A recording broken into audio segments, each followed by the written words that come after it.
Hello, my name is Michael Mastalish. And I'm Ulysses Cárdenas.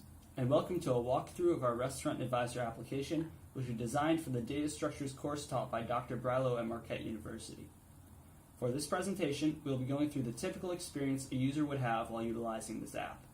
In addition, we will explain how some of the details behind the app's operation work and the advantages that our design approach can offer. To start, we will demonstrate the account creation process. The user begins at the login screen here. For the first time, they will create an account with the username and password. For this example, let's use the password Tim and the password 123.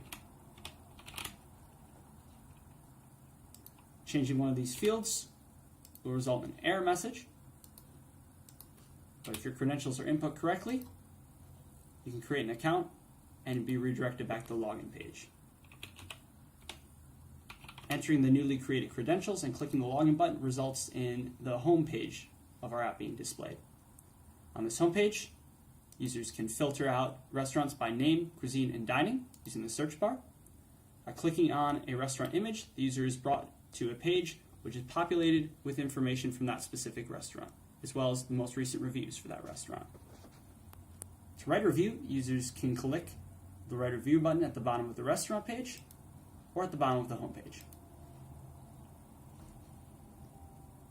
The review page contains a drop-down option which allows you to select a restaurant to review, as well as a text field to write the review in. By simply clicking Done, the review is written, and selecting that restaurant will display the most recent review that you have just written. The user is then able to log out. In between uses, the user's information is saved, including login credentials, as well as our most recent review, as demonstrated here. The Restaurant Advisor app is quite simple. It contains 5 screens: a login, account creation, a home screen, a restaurant screen, and a review screen. However, there's a lot of functionality which can be individually customized for each restaurant.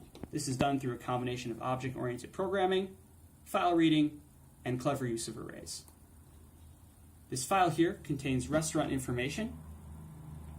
As an example, this McDonald's restaurant has a name, an address, a phone number, hours, cuisine, food dining type, as well as a location of an image and a location of a review file. This file is read into a restaurant object, which is then placed in an array of restaurant objects which can be looped through so that its desired fields can be accessed and the image or other information can be displayed within the GUI. This approach has several advantages over simply hard coding in all of these details. For example, in the case of the passwords or in other user reviews, the information is saved between uses. Additionally, it's far easier for developers to go and edit and fix bugs if the details are not hard-coded in. However, possibly the greatest advantage that this approach offers is details for restaurants can be edited, or new restaurants entirely can be added simply by editing this restaurant info text file.